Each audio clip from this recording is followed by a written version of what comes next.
Hey, what's up, Bronco Nation? Welcome to another edition of Bronco Nation Live. We're going to talk a lot of sports for Boise State. We're going to talk some women's basketball. We're going to talk some men's basketball. We're going to talk some tennis. We're going to talk a little bit about some gymnastics. And we're going to talk some esports. Basically, Broncos, we're going to talk about a lot of Bronco sports. Hope everybody's doing really good on this Thursday night. My name is Nick Wade. I'm your host of Bronco Nation Live on BroncoNationUpdates.com. As always, I'm joined by my co-host, Sam Gillette of Sam Talk Sports. How are you doing, Sam? You guys, are you guys surviving that cold spell coming down from south? Yeah, it's supposed to be in later Friday, early Saturday morning. Basically, it slowed down a little, but everybody and their dogs out getting all the toilet paper, bread, and milk they can get, and it's whatever. It's reaching as far south as the Houston area. I was the wife told me, say, hey, pick water up on your way home. We're out. I'm like, oh, okay. Well, I'm down here in South Texas. It shouldn't be that bad. There's 2 pallets of water left in Walmart, so. And don't even get me started on HEB. For all you Southern people out there, you know about HEB. I wasn't even going to try and brave that parking lot. But yeah, it's going to get cold and it's going to get fun. But our power company is really good about keeping the lines clear. Shout out to Upshur Rural Electric. So we hardly ever lose power in storms, and when we do, it's always on pretty quick.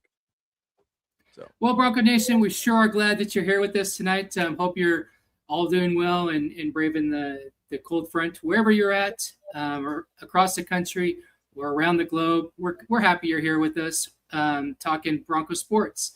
We're gonna do a little bit of review, and then later on in the show, during our major segment, we are joined by the Air Force perspective as the men's basketball team will be hosting Air Force on Saturday. So we have Rick's Falcon Review, who's joining us with the Air Force perspective on the men's basketball game. But before we get that, let's review some things that happened in over the last week in some other sports. I guess I'll start out. The women are doing awesome. They last night they came out with a win over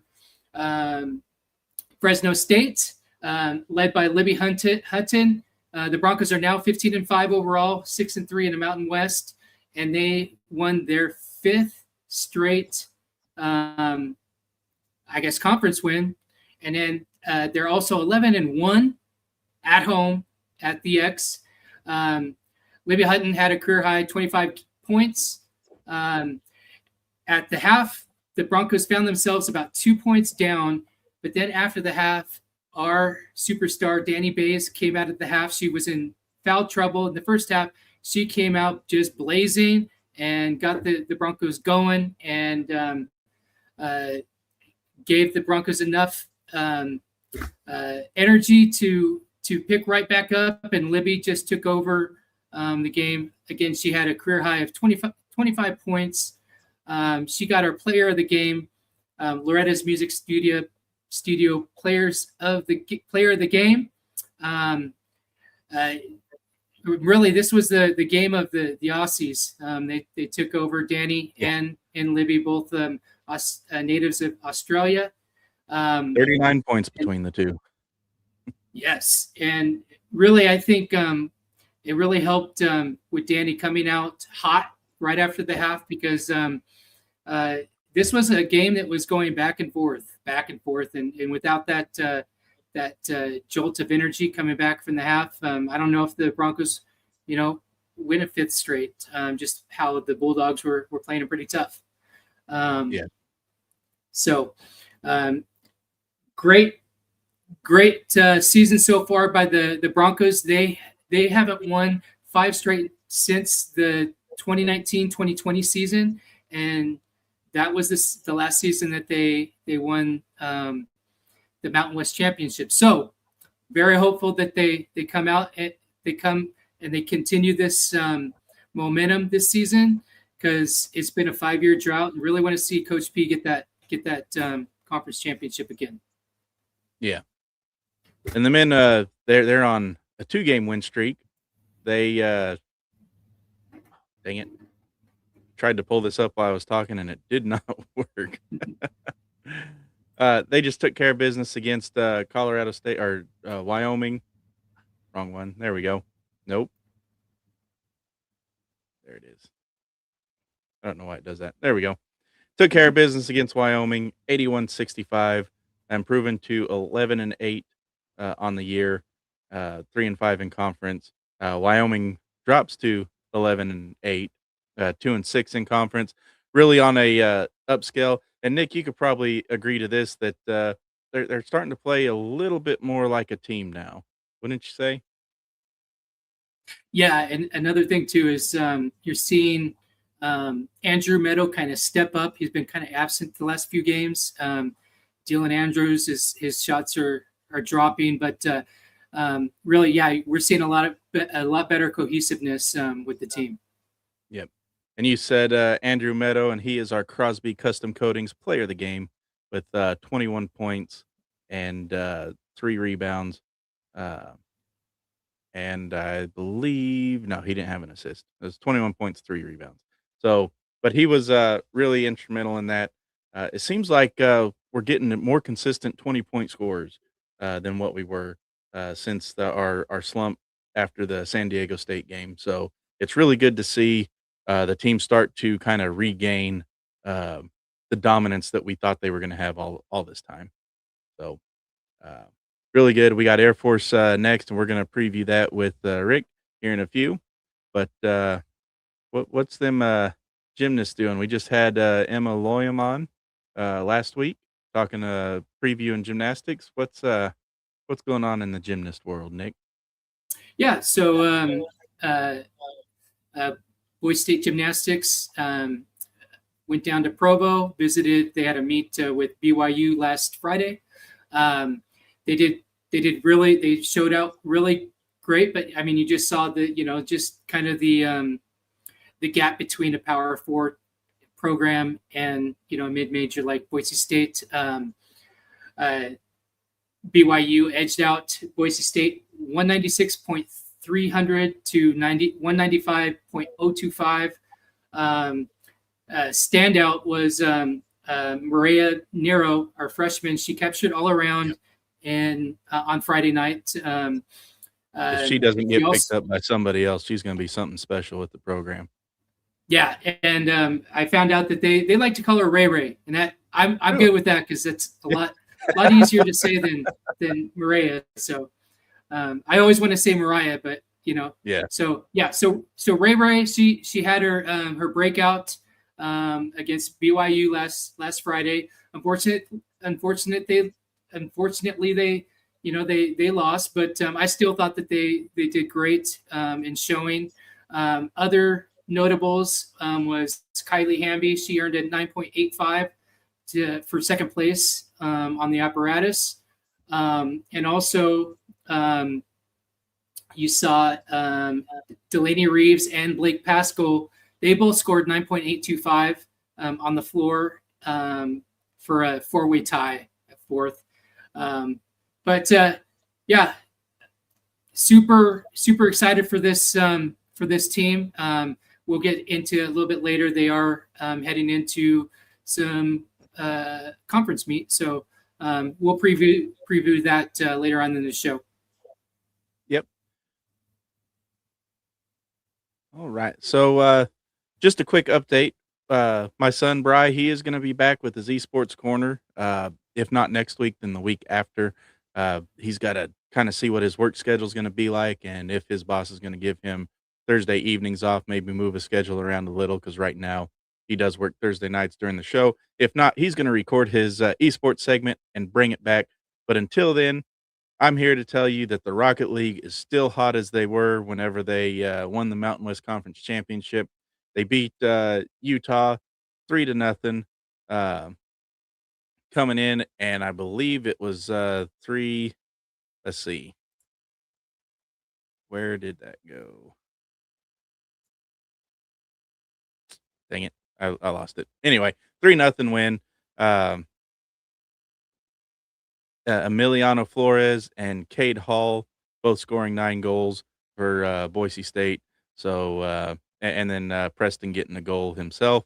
Not the lineup that we've been accustomed to seeing, but a good fresh lineup to be able to see that we have that depth for Rocket League. Um, Again, a 3-0 win there, really good. Then Overwatch, a tough loss in Overwatch. I actually got to watch this one before, or actually while I was doing show prep for Bourbon Beer and Basketball. Uh, they were down 2-0 and tried to come back and pull the reverse sweep, tied it up at 2, and then Utah just almost a pretty handedly domination of the fifth round and ended up winning. Uh, tough loss there. They meet again. They'll beat them again. Utah's beatable. And then of course Valorant, the pride and joy, along with Rocket League for Boise State. They did win 2-1, and I believe they won 2-1 in the fall as well. So Boise State still dominant in Valorant. And they do have a Super Smash tonight, and I was going to try and look that up while we were here to see if uh, they are winning. They may not have Super Smash. I didn't get the notification for their deal. They may not have Smash tonight. Uh, so, but yeah, that's that in a nutshell. Esports. Brian will be back either next week or the following week, and we'll have some more in-depth coverage of the esports team. And then we got some tennis already getting going. What do we got going on in tennis? So tennis, the men, they had a rough go at it at where'd it go? There. Oh, that's the women's. There we go. Men had a rough go at Boaz Indoor Tennis Center. They lost to Princeton 2-5. Not I didn't get to watch this one, so I can't really comment too much on it, but we'll see. Princeton has some top 100 players on their team. Boise State does not. However, of note, Stuart Aronson beat number 99 Sebastian Sek 6-4, 6-0. So in straight set. So that's a good one to hang their hat on. So we'll see how that goes. Moving forward, how much he improves. And for the women, they took care of business over in front of a very nice crowd at the Boise Racket and Swim Club. They beat Idaho State 5-2. Uh, and And let's see. Yep. and it doesn't get much easier for the men, does it? No, no. The men are they have. We'll talk about it after the preview of the Boise State Air Force game. But yeah, the men have a tough schedule ahead. So I was women too. I was Yeah. looking at some of those rankings on the other team, and that Yeah. looks pretty tough. Yep. So, but yeah, and track and field competed as well. And I was traveling all day, so I did not get to put together the track and field stuff. But they did compete at uh, the Nevada Invitational. Let's pull this up real quick. Let's see if we can't get a couple shout outs real quick for them. Looks like Victoria Lotz claimed victory in the weight throw and recorded the third best indoor shot put mark in program history,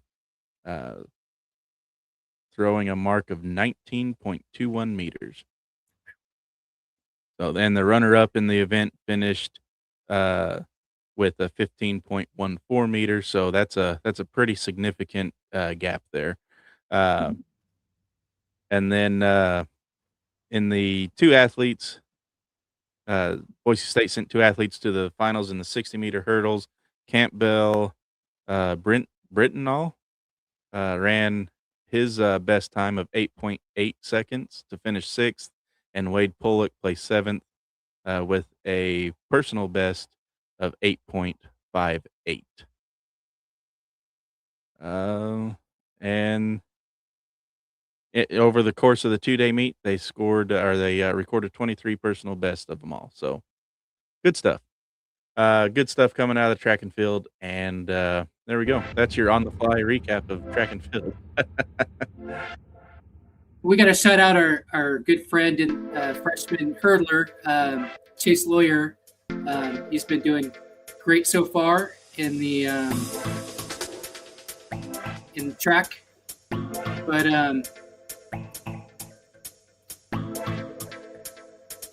looking for a healthy change? Just breathe and let the Organize Experience help you embrace change.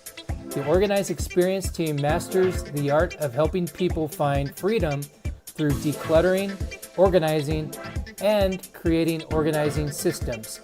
So if you're looking for a healthy change in 2025, give the Organize Experience team the opportunity to help you. Please visit their website at theorganizedexperience.com. And we're back. Boise State will be hosting Air Force on Saturday afternoon. Boise State is seeking its third straight win and 8th at home this season. You can watch the game on the Mountain West Network. Tip-off between the Broncos and the Falcons is set for 2 p.m. Mountain Time. And again, they are taking on the Air Force Falcons.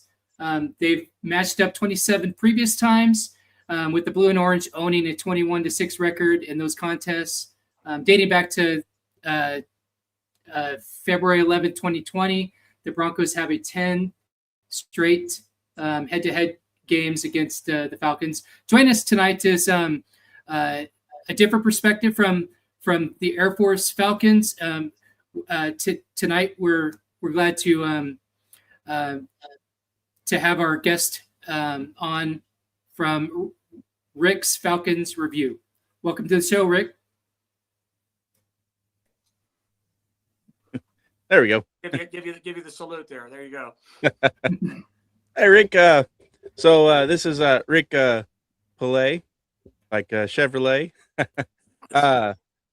Rick, why don't you introduce yourself to Bronco Nation and any of the Air Force Falcon fans that are out there watching now? Yeah, anybody that's around here knows anything about Air Force knows me. I'm a 77 grad. I was blessed to fly in the Air Force for about 20 years, and then did some other flying after that. Retired a few years ago. Just a super basketball, football, anything you name it fan, and I got that from my dad. My dad was a quintessential basketball fan that up until the day he passed 4 years ago, he was a mentor to all the cadets on the basketball team, and many of them know him. He rode the bus with them, just was a guy, a fixture, kind of like you read of some of the bigger programs that have a fixture like that. So that's just kind of where I get my passion from. And I've kind of carried it over to writing a little bit about football and basketball and keeping scores, kind of like what you guys do, but in a digital fashion on Facebook and Twitter. Got a little bit of a blog, but it's only if something gets too long to put on there. You put it on the blog and then just put the link on the social media. So that's kind of me. Nice. Well, Air Force, they're kind of going through a little bit of turmoil with their coach being suspended for player treatment. Do you want to touch anything on that before we jump into the meat and potatoes of it? Yeah, I could just tell you I'm not saying anything that anybody near the program doesn't think, but nobody knows, what it is. Joe Scott was here originally back 2000, 2004. And in his last year before he went home to his own school at Princeton, took us to the NCAA tournament. This phenomenal legacy was more than just that. It was how he recruited, because the next 3 years after he left, 2 NITs, went to the NIT finals. And that 4th year, with the last of his guys that were all seniors then, went back to the NCAAs. Came back in here 4 or 5 years ago now, and not saying anything about all of our athletes across the board, but they're not quite the same guy. And he's kind of a Bobby Knight kind of guy, very straightforward in the way he acts, the way he critiques. And I know that rubbed a lot of people the wrong way. And from what everybody has seen in the paper about is under investigation for conduct, I assume that's what it is, but nobody else knows. So it's a transition time for our team. What most people don't know is the team actually found it out about an hour and a half, according to our media guys, before the Nevada game last Saturday. Went in the Nevada game, so played whatever they played. Quick turn 2 days later up to CSU. You can see a little bit of tweaks. John Jordan, one of the associate head coaches, is the interim coach right now. So we'll see where we go from here.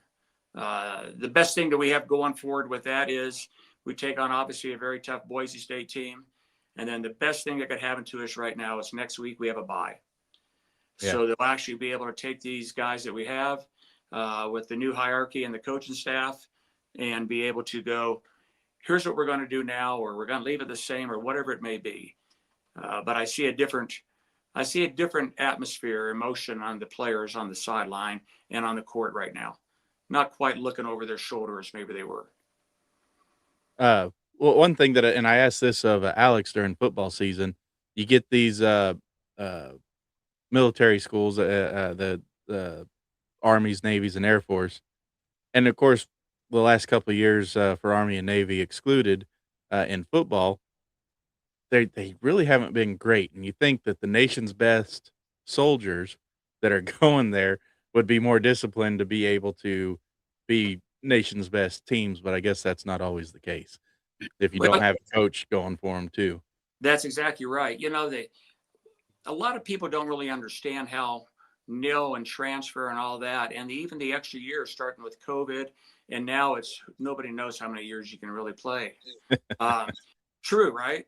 The academies can have transfers, but if you transfer, you've got to get an appointment through the appointment process to become a cadet. Then you've got to enter, you got to go through your 6 week of basic training, and you start as a freshman. So because of that, we never get transfers in. However, now with the advent of no longer having to sit out a year for transfers, with the advent of nil, and then if you have, remember, a coach is not there to placate players, but yet the coach also has to be invested enough that the players want to play for him. So if you add all those things together, we lost our leading scorer last year. 2 years before that, the leading scorer. The year in between, we lost our 2 out of our 3 top 4 scorers. Fresno State's highbrader right now is leading their team. He was our number 1 scorer. He left after his sophomore year. At any of the service academies, any cadet, whether they're an athlete or not, can leave before day 1 of their junior year with 0 commitment, 0 money owed back, don't have to go in the service. So it's a cutting point for us, that first day of junior year, who was there for football, for baseball, whatever it may be. And never more so, I think, than basketball, because we're 5 guys on the court. You can't hide losing 2 good players like you can on the football team maybe, or a hockey team. So that's where we're at. We have no seniors on the team this year. We had no seniors on the team 2 years ago. So it's tough. What do you think's contributing to the seniors? Are they just not wanting to play anymore, or are they moving on? And No. They're leaving before the start of that junior year. Gotcha. So last year we had 4 or 5 seniors that Coach Scott in his second year were able, as they were sophomores turning to juniors, were able to inspire them enough to stay and play. However, the year before that, the classes, and the year after that, leading to this year, didn't do that. We lost 5 or 6 underclassmen, freshmen and sophomores from last year's class that all played last year. This year, on the court, we have 2 juniors that are both our big men that alternate with each other that played last year. Nobody else on the team played more than 4 minutes last year. And that's it. So people don't really realize. They always think about Air Force quality. Go ahead. I'm sorry. And just to kind of elaborate into, it's really difficult for people to transfer into Air Force, having to do the extra, the boot camp and that. isn't there also, since they're not losing a year now with the new rules, isn't there another thing if they do stay on for their senior year, they may not be playing during the senior years, or am I off on that one? No, there is no extra year at the academy. The only way you get any extra at the time at the academy, and it's mostly seen on the football field, is somebody is injured and takes 6 months off. They will actually leave the academy for those 6 months, rehab, etc., come back in. They're technically in the whatever next class they're in.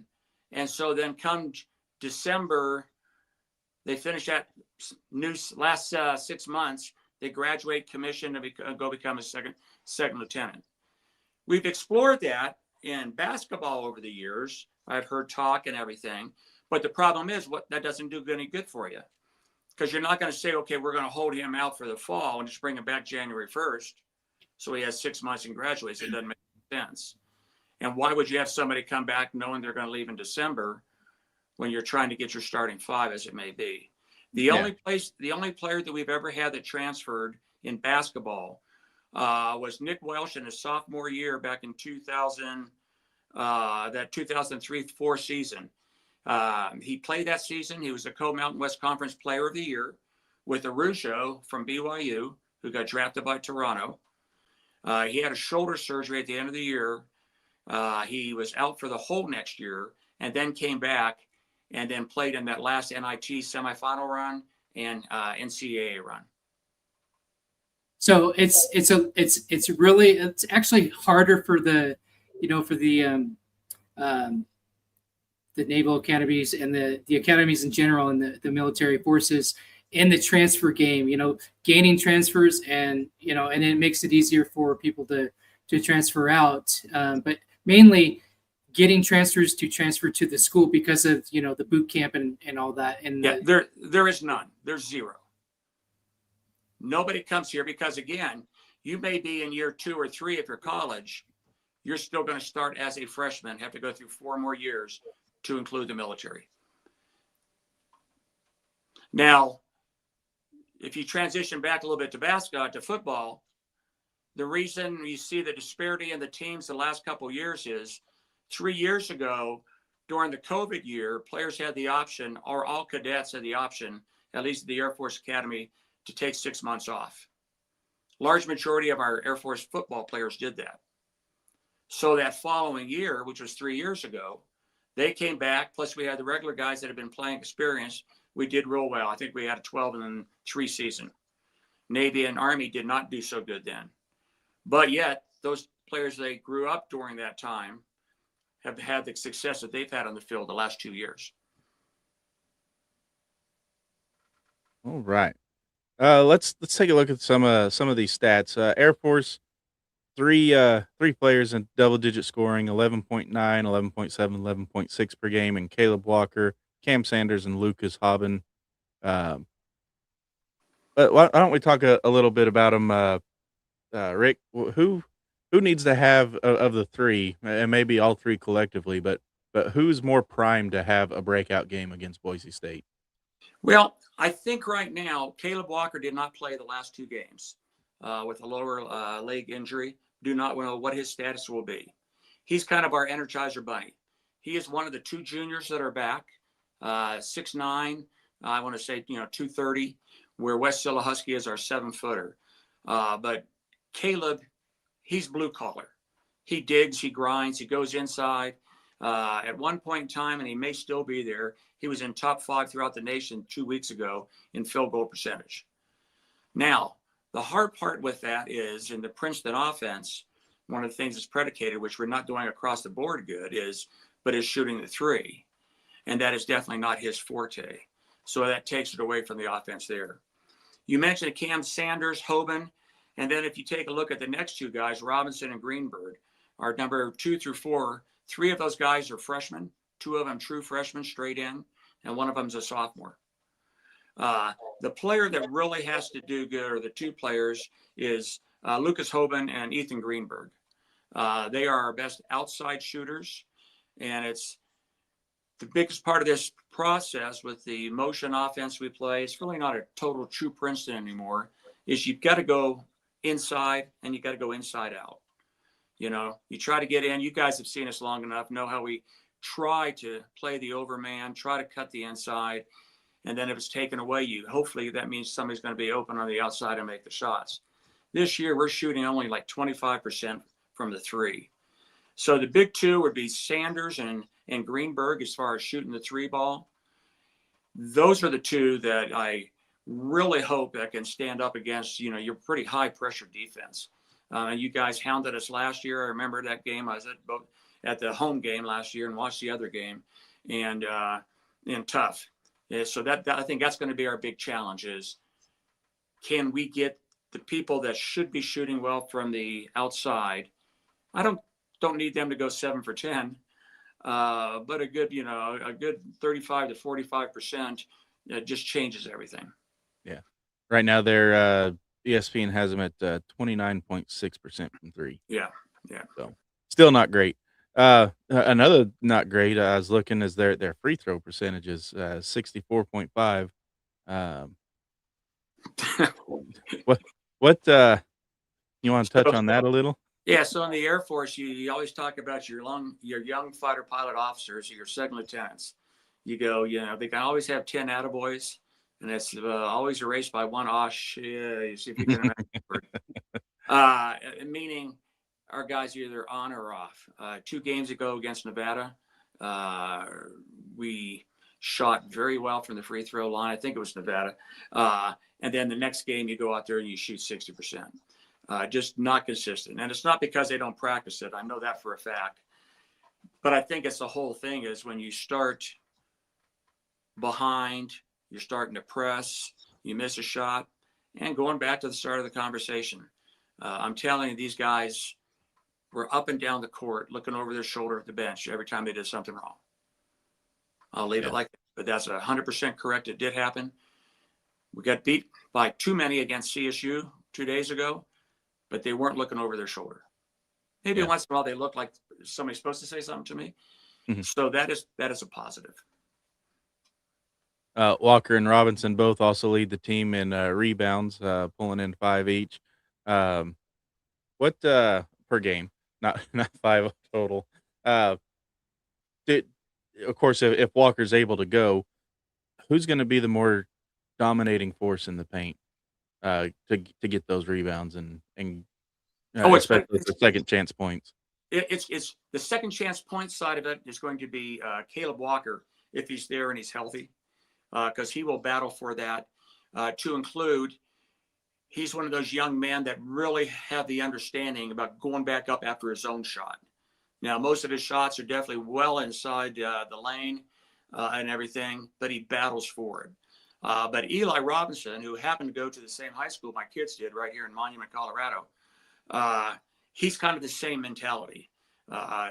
As his position as a forward and with our motion and everything, he's the guy that you see slashing in from the outside, getting that rebound tap in kind of thing, and just really a go-getter there. But I would say if Caleb's there, look for him. Secondly, look for Eli. And Eli, I think, really can be a spark for this team. And again, my prayer is just that something in all this change at all these sophomore and freshmen. Because if you take a look at where all of our points are, it's all from sophomore and freshman. Yeah. Nick, Boise State, they have a little bit better free throw percentage, but not great by championship standards at 76.7. Right. 3 points at 33, but 33%. But we've got Andrew Meadow, Drew Fielder. If Buchanan can go, I think I saw him on the court last game. And of course, Dylan Andrews, our 4 double-digit scores. Meadow and Fielder, 13.3 points apiece. Nick, what do you want to see offensively out of the Broncos this go round? Yeah, I was going to ask Rick. Even though Boise State's been on like a 10-game run, from history, I've been there and seen it. the Air Force defense can be a bugaboo for Broncos. Are they utilizing the same kind of defense they have over the last couple of years? Yeah, and and it's got its good moments, and it's very much a matchup zone. That kind of hybrid.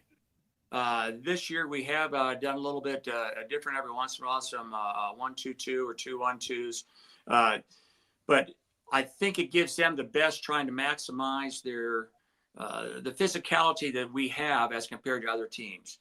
No matter how we will say, and I think we've got much more physical players now than we have in the past, but they're still not matching up with everybody else, with you guys. So I think that's what you're going to see, something like that. And if you watch every single game we played this year, that's pretty much at least where we start at. And you mentioned players on your team. I was going through last year and everything, and I saw that Meadow and Carmichael led your team last year, both with 14 points apiece. And King, who's still playing really well, he didn't really score much last year in that last game, but he had like 10 rebounds. Pretty phenomenal. So I think it's going to be incumbent on us. What we're not able, and I don't know if it's maturity or what, but we're not able to do both things well. We either guard the three and we just get hammered on the inside in the lane under the glass, or vice versa. We try to double down on everything and we just give up open outside shots. And again, if your team's on them from the arc and we do that, then it's tough. And we just can't match up, shooting 2s for 3s if you guys are on hitting 3s. So now the one good thing for us, and Coach Rice is going to have to figure it out, is he knows what we do. He doesn't know what this new coaching staff is going to do. They may come up and put the 5 guys at the end of the bench on and say, go out there, play man to man. I don't think that's going to happen. But I'm just putting, that's what's going to happen. So that's planned for that. But I think that part's in our favor still on this, what I consider a very short 7 days of 3 games, not really being able to do a whole bunch of changes. But again, we get one extra day now with the Tuesday to Saturday game than we did with a Saturday to Tuesday game. So maybe there'll be some, and plus travel in between there. Maybe that'll make some change too. And like you said, the kids look like they had a weight off their shoulder. So maybe a couple days of practice with the interim or new head coach, whatever it ends up being. This could end up being a trap game for Boise State. It could be. A kid to watch is Cam Sanders. Cam Sanders is our young point guard, freshman, and he is like Cam, don't listen to me. He can play anywhere. I really do believe. I think a lot of these kids could, but he fits in. These kids have a tight bond between them, but he's really a leader out there on the court. And he is not afraid to take it into the lane. He's kind of going back a way throwback to like a Mike Lyons kind of guy, which Air Force has been a while since we've had that. And for being a freshman, he's starting to talk on the court. And that's one big thing I think we've really been lacking. And again, when you have somebody telling you what to do all the time, then you just kind of quit talking, right? And I think that's where we're at. So watch Cam Sanders, young point guard, number 3.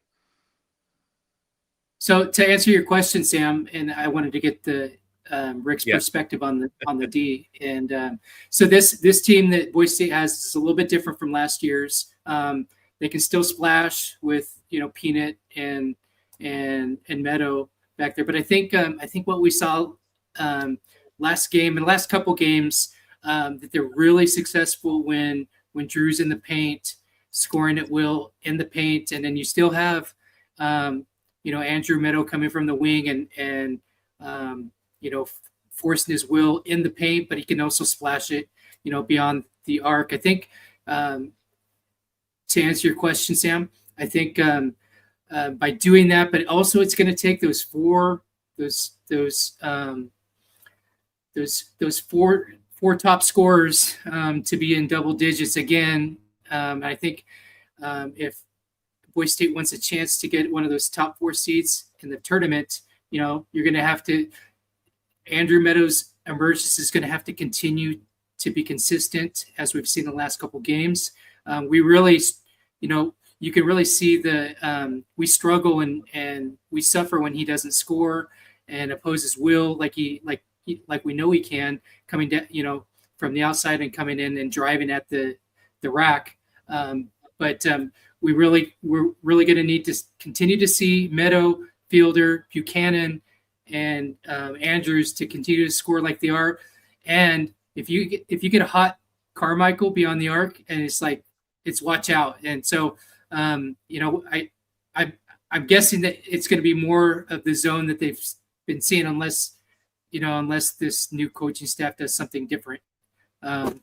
So it when in that kind of scenario, then I think Boise State will be safe just to get the rock to Fielder there in the paint and have him score his 20 points, and then see what Meadow and Buchanan do in the other instances. And then with the point guard that you were talking about, Rick, it'd be really cool to see the matchup between him and our new point, Dylan Andrews, who came from UCLA. So I think it's going to be, again, I think that Air Force usually takes, right from the get-go, Air Force really plays Boise State really tough, and that's where we struggle is at the beginning. We tend to have that drought coming out of it, and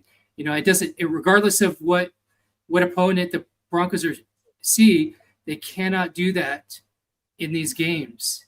They need to come out, and score at will, and not encounter any of these scoring droughts like they have, or else you're going to see, some of these games that we've dropped, especially at home. Yeah. You mentioned wanting to get a top 4 seed. It's not out of the question right now, even with the 4-game slump we had at the start of conference play. Basically just playing with our food before we eat it kind of thing, I hope. But we're right now, we're 3 games outside of 4th place. That's Nevada. That's sitting at 6-2, and New Mexico and Utah State. All 3 sitting at 6-2. Utah State showing chinks in their armor.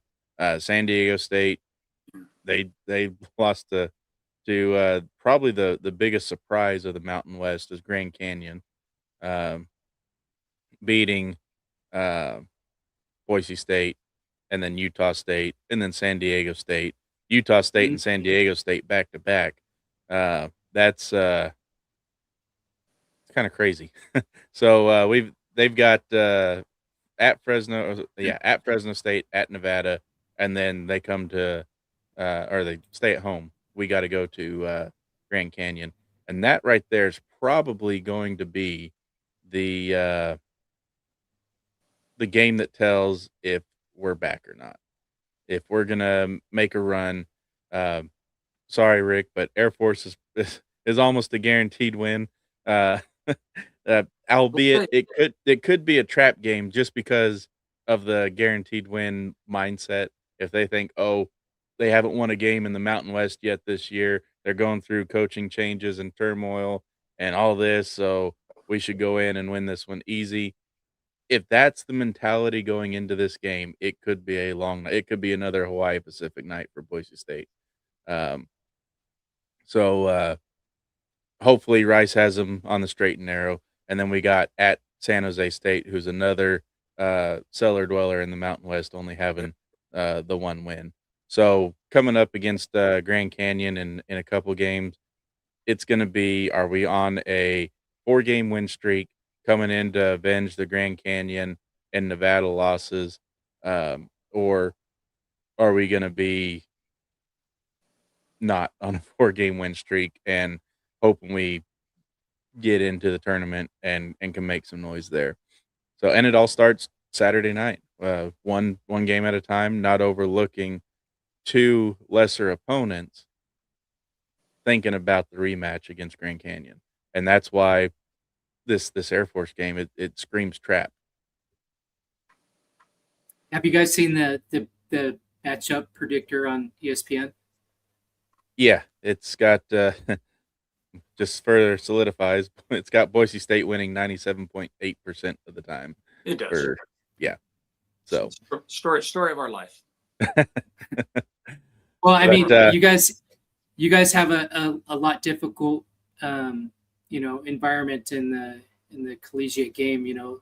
All the different rules, and especially what you're playing for. You're playing, but as a secondary thing. But the main role is you guys are protecting our country.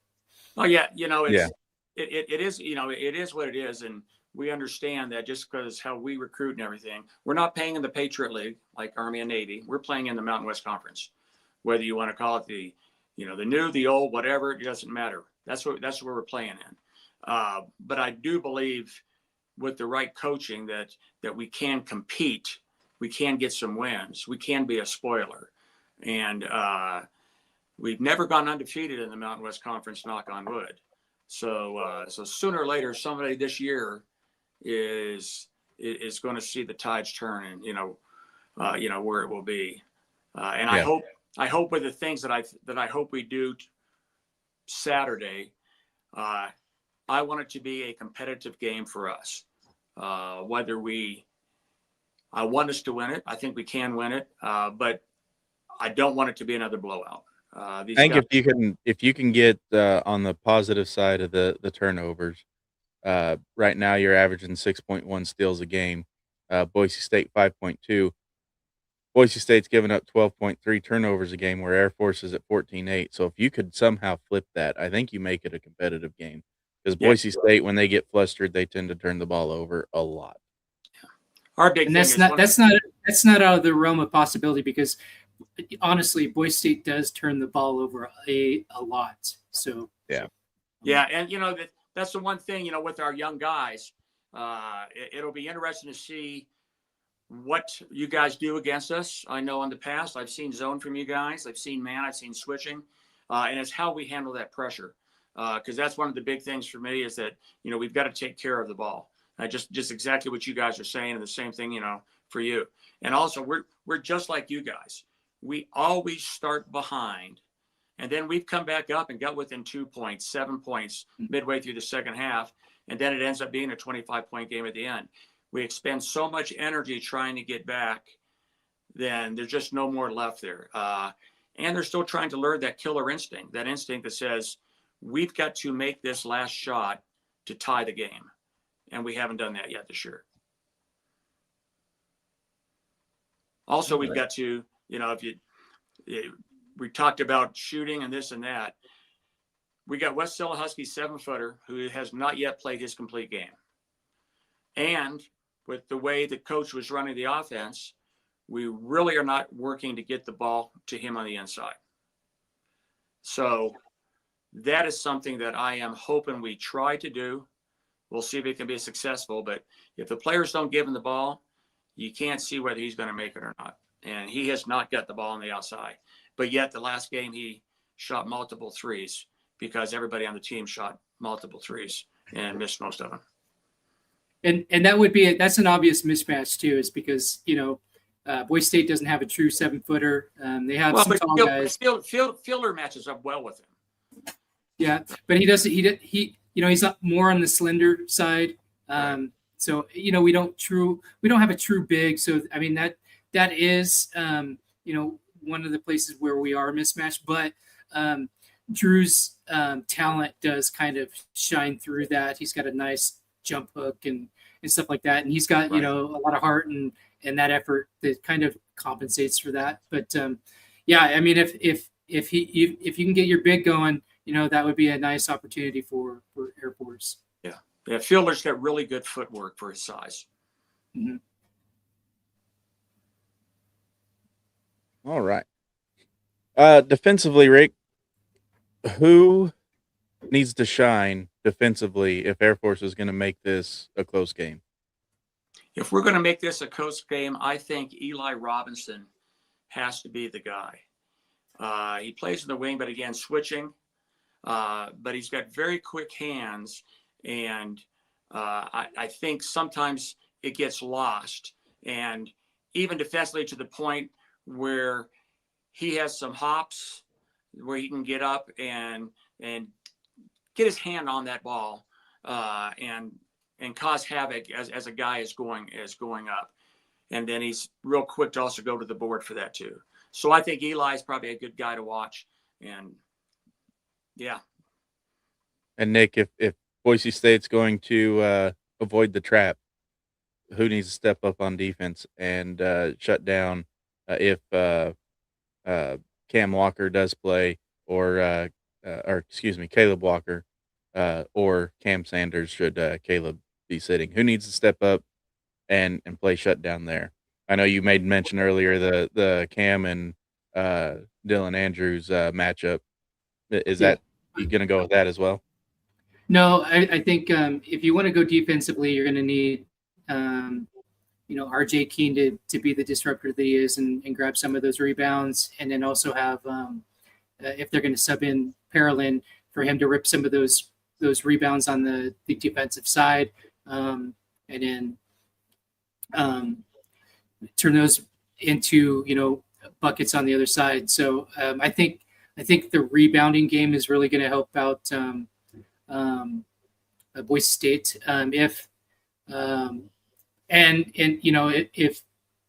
it comes down to a man between points, then yeah, I do believe that Andrews is going to need to try to equalize at the point.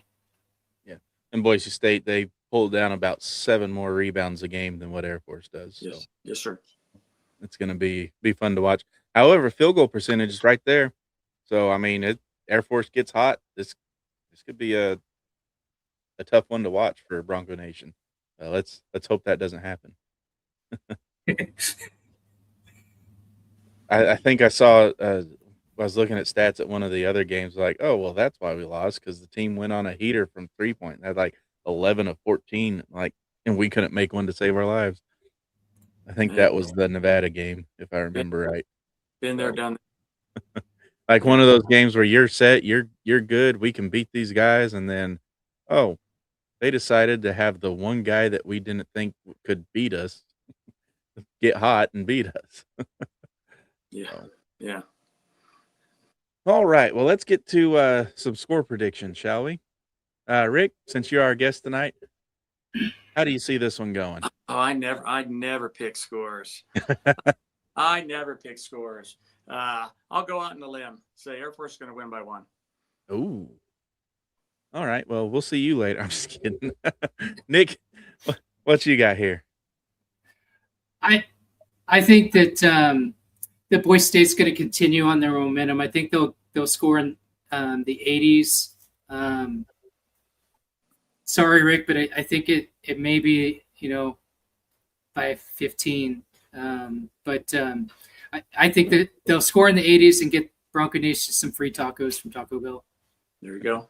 What's that deal now? Was it 55 or 50 and under? So if they score over 75 points, they get taco. Gotcha. See, whenever I was going to the games and everything, it was free burgers if they held opponents under 55. Mm-hmm. So, yeah. It's a long time ago. The Pavilion, man. I miss it. I miss them days. I'm going to Boise State, kind of in similar fashion. I'm going 83. I'm going to give you an exact score, 83-57. Sorry, Rick, but I just think our defense is still strong. It's starting to get stronger. I think they're starting to trust each other more. So, and I gave you my heart score, not my brain score. So we'll just leave it on that. I'm not going to ever say no against my Falcons. Yeah. So. Well, Alex is tuned in tonight. He's the one that got us hooked up with you. He says you did a great job tonight. Go Falcons. Alex, thanks for hooking us up with Rick. I wish we would have had him doing these shows last year and this year. Great wealth of knowledge. And Rick, every Wednesday night we do bourbon, beer, and basketball. And I would extend an invitation if you want to do a guest appearance should Air Force start to get hot, or if you have any other teams in the country that you follow, or basketball as a whole, if you want to jump on that show and have a segment or whatnot, just shoot me a DM after this, and we'll see what happens. Well, I appreciate the time, appreciate the opportunity to talk sports with you all, and I hope you guys have a blessed week. Yep. Rick, before we hit this commercial, anything you want to say to the Falcon fans watching? Everybody out there that's watching this that knows me, I love y'all. Women's game Saturday. Try to get a win there, and I'll be watching the men's game after that. So, go Falcons. All right. Thank you, Rick. Thanks for coming on, Rick. Appreciate you. Imagine being a walk-on athlete with big dreams but limited means. The Beyond Blue Scholarship, created by Boise State Hall of Fame legend Carl Kiever, supports impoverished students athletes across all sports. With requirements like academic achievement and community service, Beyond Blue empowers students to succeed on and off the field. Help us turn determination into opportunity.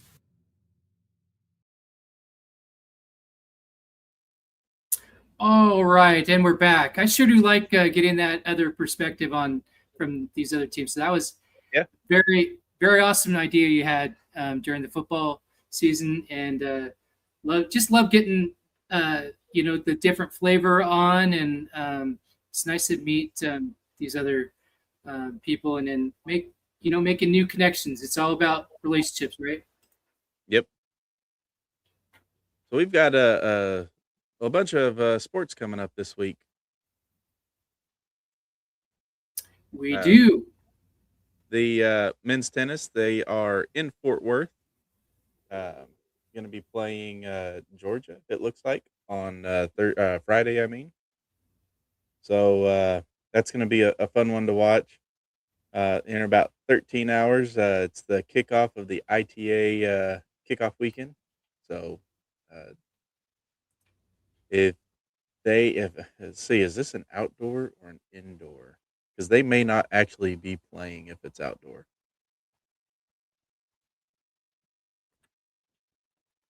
Okay, so That's at TCU, right?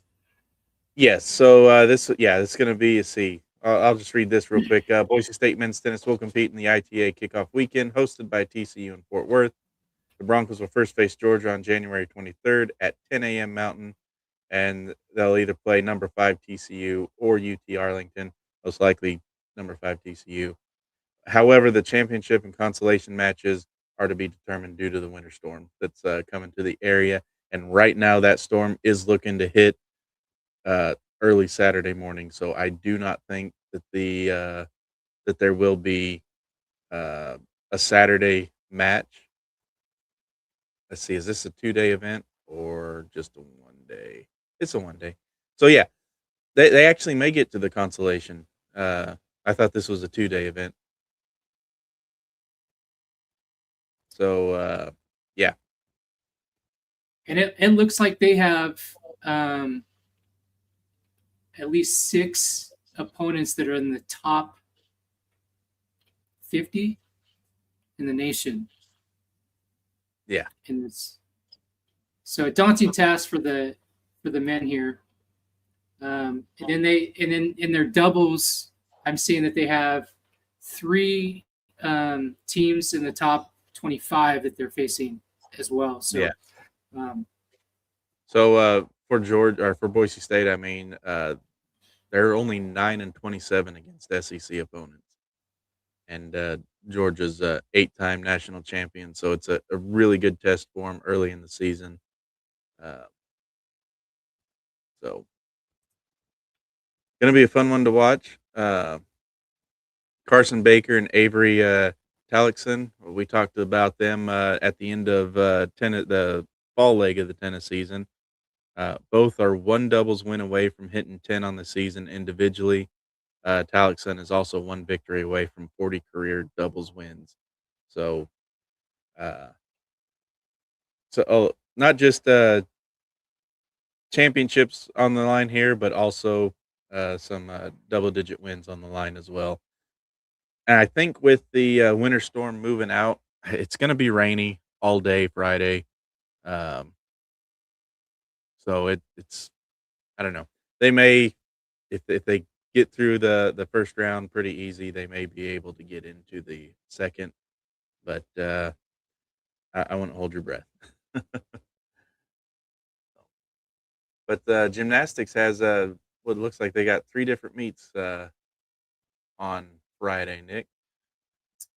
Yeah, so the Boise State Gymnastics team, they are tomorrow. They're heading into the part of their schedule where they're starting to take on their multi meets. So it's actually really fun to watch. So you have 4 teams. Usually it's about 4 teams. Sometimes it's 3, depending on how they schedule these out. But 4 teams all competing at the same time, going through their different routines. So a lot of action tomorrow. So tomorrow they're taking on. It's officially their conference opener. They're going to be in the United States Air Force Academy in Colorado, taking on Air Force, just like the men are taking on Air Force. But also they are Eastern Michigan will be in the meet, and also Kent State. So 4 teams. So Boise State opens conference competition and will participate in their first quad meet of the season. They're traveling to Air Force. The meet's going to start at 7 p.m. Mountain Time, and this one's going to be on the Mountain West Net. So it's not on, not on an ESPN Plus where not very many people can watch it, or like an obscure one like the opener. This will be available for Bronco Nation to watch for free on your app or on your smart TV on the Mountain Network. I will say this: the only gymnastics meet I've ever watched was that BYU meet. I've never watched one, and I was actually quite interested. My girls loved it too, so it's good that that I'm doing this, because I'm introducing them to different sports other than football and basketball, and finding out that it's enjoyable to watch as well. And so you have Boise State. They're 0-2. They dropped one by the slimmest of margin in their opener against Southern Utah, and then as we covered earlier, they had a valiant effort against BYU, but failed to BYU. So Air Force enters this meet tomorrow at 3-1. So this would be a great conference win for the Broncos. And so the structure of these meets are the Broncos could win 3 or less, depending on how they score. So if they're top scoring, then that constitutes for 3 wins. So they could, even though they're 0-2 right now, they could come out of this 3-2 and then just start with their momentum. And that's how they've been doing this for the last couple of years. And that's why they're back-to-back regular season champs. It's because they come into a meet like this. They do very well against conference foes, and then they start building the momentum. And then, then it's just a matter of they're stacking meets where they're getting at least 2-3 wins per meet, and then by the time they get into mid-February, they're looking real good, and they're starting to build on their ranking. Eastern Michigan comes into this meet at 3-0 on the season. I would like to say that Air Force is averaging 194.35 in their last 2 meets. Eastern Michigan is averaging 193.413. And then also you have Kent State coming in, and they're 3-0, and they're boasting, they're ranked number 31. And they're averaging 195.138. And if my math is correct, that puts Boise State, they're right there with Kent State, maybe just a little bit below, but this would be a great meet for them to get a conference win, but also put a notch in their belt for taking on for beating a ranked Kent State team. Tina Bird, since taking over in 2008, the Broncos are 17-3 in conference opening meets, including a 3-0 mark in the Mountain West competition. Again, last week, Ray Nero was named Mountain West Co-Freshman of the Week for for her all-around championship in that BYU meet. So looking forward to seeing what she can do in this meet. This will be a great one for her. I'm expecting her to do very well and probably be another all-around medal, as well as we have yet to see Christina Shekhetkova.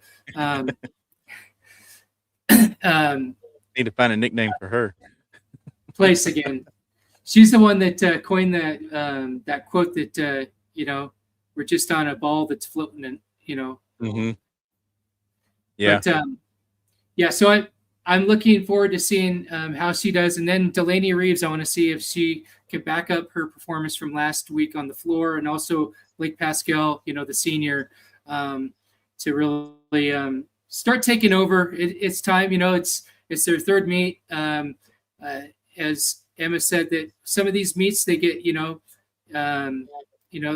it gives them the opportunity to bring their game up to the next level. It's all mental. A lot of it's mental, and so this would be a great one for them to take what they did at BYU. That they came out of that with an all-around champion, and they should come into this with a lot of confidence and come out of this with a winning record, and then start building the momentum from here on. Yeah. Moving on to Saturday, we got the track and field is at the Mark Colligan Memorial in Lincoln, Nebraska. Nebraska is hosting this one.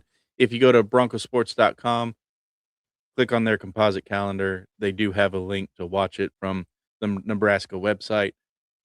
So if you want to watch track and field, that is Saturday all day, I believe. And then women's basketball, not the only team that's or men's basketball isn't the only team playing Saturday. Women are at Grand Canyon at 1:00 Mountain Time, and that's going to be on the Mountain West Network. Nick, what are you looking to see out of this one? Yeah, so the Broncos are going down to Phoenix. They're taking on the Lopes. They're looking to avenge. The only loss they had at home was against Grand Canyon. So Grand Canyon's got a great program in basketball, the men's and the women's. Really good program. So, I think the Broncos they're starting to show what we thought they could do. Right, they're starting to spark on all cylinders. When you have Libby Hunton coming in and dominating a game against a good Fresno State team, and you still have all of the other four seniors who are future Hall of Famers, you have all five of them doing very well. I like their chances here at Grand Canyon. Although, the matchup predictor does have Grand Canyon with the advantage of a 57.5 for winning percentage on this. But overall, the team stats do favor Boise State in scoring, field goal percentage, rebounds, assists, and even blocks. I think the main thing here is going to be they do have a tendency to turn it over a little bit too much, and that's what we saw in the first half against Fresno State. Is they turned they turned it over a lot, which led to some comeback points on Fresno State. Fresno State getting those takeaways were able to go on 8-0 runs just like the Broncos were. So if they can limit that. And Coach P, I love him, but he kind of frustrates me sometimes. I wish that he'd use his timeouts more in the first half when the other team starts doing these runs. I would really love to see him, call a timeout, get everything reset so that so the other team doesn't go on such big runs. I hate to see him go into halftime with timeouts still on the board. Really love to see him use more of those. But hey, he's a Hall of Famer. But I still think that would make a big difference in some of these, especially when they're turning the ball over at a high rate and the other team is going for a run, I would like to see him put a stall to that. So Yeah, and Boise State, they're 15-5 overall, 6-3 in conference, 2.5 behind San Diego, sitting at 4th place right now. They're on a 5-game win streak. Their last loss was to Grand Canyon. So this is going to be a big game for them to prove that their 5-game win streak isn't just because it's 5 teams that are lower than, except for Colorado State. They did have that big win against Colorado State right after Air Force. So we'll see what comes of this. And yeah, it's going to be a good game, I think. Yeah, and just like the men, they're going to want to shoot for a top 4 in the the only way they're going to get into a tournament, anybody in the Mountain West, is the AQ from the tournament. So you really want to get at one of those top 4 seeds so that if you go on a 3-game win streak in the tournament, you've won the tournament, and then you get a punch your ticket into March Madness. So really need them to keep that momentum and securing the top 4. But even in saying that, the regular season Mountain West Championship is still within their reach. I believe they have the talent to get that, and that would help out Coach P to finally get a championship after a 5-year drought. And he really needs that to as the goal is every year to get that to at least get a regular season or a tournament championship. So I know I said that the tennis was a 1-day deal. It is not. They do play on Sunday. I do not think that game is going to be played. Just looking at the current weather models, I think men's tennis will. I don't know if they'll reschedule, but I do not think those matches will be played on Sunday unless they're moved to some kind of indoor facility, which I don't know where those are in Fort Worth or if it's even feasible. But the women on Sunday, they play number 11 North Carolina State in Raleigh. So that's going to be a very tough match for them. That's at 10 a.m. And again, that's another one that you can watch on the North Carolina State website. There's a link for that on the broncosports.com composite calendar. Next week, Esports plays Michigan State in all contests, Rocket League, and Valorant, and Super Smash. I do not see a Overwatch, but that's not saying it's not there. I just don't see it. So, but yeah, Nick, is there anything else you'd like to cover for next week, or save it for the next show? No, I appreciate you, Bronco Nation, for tuning in this week to the show.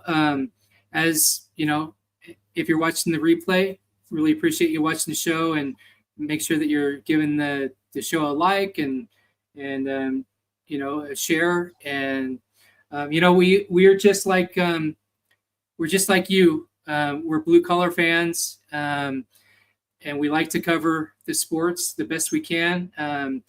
Many of the times we're doing it from the stands and not a cushy media booth or anything like that. And I take pride that we are actually the blue collar fan. We're out here covering the team because we love it, and we're doing whatever it takes to fundraise at the same time for Boise State through what we've been blessed here at Bronco Nation Updates. It's a labor of love, and Boise State's given me many years of entertainment, and it's the least that we can do. So, it rings true that with our nonprofit Blue Elevation, we are elevating Bronco sports through fans like us, right? Yep. So that means giving, if you can give monetarily, great. But more importantly, if you're, just doing the free subscription to our YouTube, that helps out the best. Go to the website enjoy the content that's there for free. If you're a Broncos fan, you're a VIP in our book, and we can guarantee you on our boards and in our groups that we're not going to tell you what to read, what to post, what to think, and we're not going to block you for having an opinion. So that's what differentiates us from all the others. And we're not doing this to line our pockets. We're doing this for the school, and we just want you to enjoy the free content and share it and help out help these platforms monetize for the school. But Yeah, and what do you got on the now, horizon? let's see. Let's pull this up real quick. Right, of course, it's going to go slow. Right. So, in order for us to reach full monetization, we got to have 4,000 hours, watch hours, and 1,000 subscribers. And right now, we are 289 subscribers away from that 1,000 mark. So, if you're watching this, go ahead and go to youtube.com/@Bronco Nation updates and subscribe. It's free, doesn't cost you a dime. Then there's a little bell up there. Click on it, set your notifications to let you know when we go live. And then whenever we go live, turn it on your phone. Set it down in the background with the volume all the way down if you want while you're watching whatever. Or tune into the show and see what we got going on. We got some fun stuff going on. And that's going to help us monetize. That's going to help put money in the Boise State Nil Fund for Boise State Athletics. And you helped. It didn't cost you a dime to do it. So people out there who funds may not be great, or you have kids like me and can't spend a lot of money on basketball teams and football teams and stuff, then just subscribing helps. And then every little penny helps whenever you think about it in the grand scheme of thing.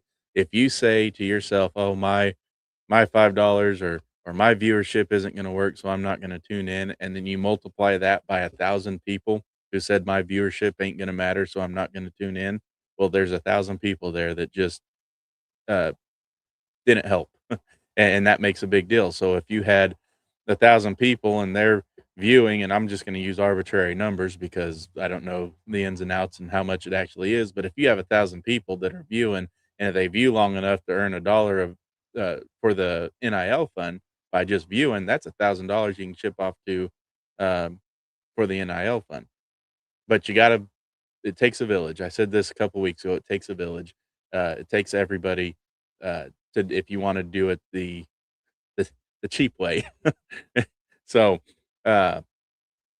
cheap only works whenever you have a bunch of people that can help you do it. So and that's what we are. We're blue collar. We're not the ivory towers guys. We're just like you. We we put our layers on for the games, but this is also great for everyone across the country. If you can't make it to the game, just watch a free show. Help out the program. That's it. Yep. It's easy. And go to the games. Remember, if you're boycotting because the team's not good in the era of NIL, you're not hurting the people that you used to hurt by not showing up. You're hurting the future of the program. Now that the NIL is a thing, if you don't go to the game, you're not hurting the coach. You're not hurting a player. You're not hurting the program. Now you're hurting the program that's coming. You're hurting the incoming program. Because right now, everybody that's there on the court right now, they're already paid. You're not going to the game to pay the guys that are already on the court. You're going to the game to pay future talent. So if you don't go to the game, you don't go to the game, you're not hurting the people you think you're hurting. So, but yeah, you asked what I have coming up every Wednesday night, Bourbon Beer and Basketball right here on Bronco Nation Updates YouTube channel. We stream onto the my X platform, Sam Talk Sports, and on the Sam Talk Sports Facebook page as well. And those shows go to monetization as well for the Boise State program. So if you want to be part of that, great fun. Nick, Dominic Crusetto from the Sunbelt Syndicate, Jonathan Yates, a gold certified Team USA basketball coach, is actually coaching down at Plano here in Texas. He's on the show as well. And you have Josh Fife from Twin Falls, Idaho. he comes in with a wealth of knowledge in basketball and and stats all across the country. Um, he'll let you know where players rank and stuff. We'll sit there and be talking. He says, "Hey, I got some stats for you." I'm like, "Oh, hey, I used to be that guy, so let's hear it." I'll let somebody else be that guy now. So great wealth of knowledge there. And then Casey Wick giving us a great perspective from the Northeast as well.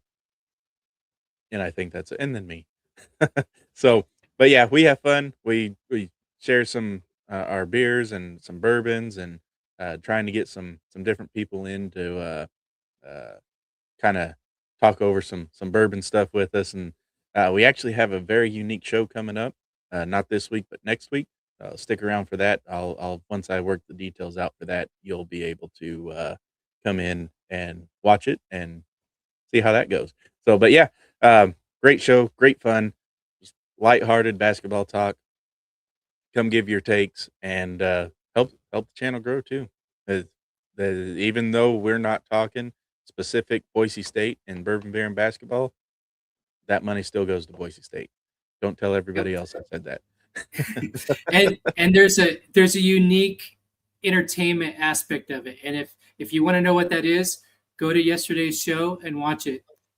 Great. It was a great show. I'm sorry I didn't make it, but Mr. Dom, awesome. Yeah. That was an awesome bit. But yeah, so we want to entertain you, and it's for free. I mean, you can't beat that. So yep. Bronco Nation, I really appreciate you for taking your time and spending it with us tonight. And Sam, I really appreciate you for all that you do for all the various shows and the stats. Really appreciate you. You're very talented, and getting these guests to come. You're not so bad. But can I get that in writing? No, honestly, I really appreciate our friendship and everything that you do for Bronco Nation. But thanks, Bronco Nation, for watching. Again, if you're watching the replay, subscribe, share this to all the social networks. But always remember, bleed blue, go to the games if you can, and just take care. Go Broncos. Go Broncos. Blue Elevation Elevating Broncos sports through fans like you. Every donation fuels Boise State athletics, scholarships, and community projects, helping student athletes reach championship levels. With over $13,000 raised, Blue Elevation is Boise State's #1 crowdsourcing outlet. Join the movement, elevate the Broncos, and make every gift count. Visit blueelevation.org to elevate Boise State to the next level.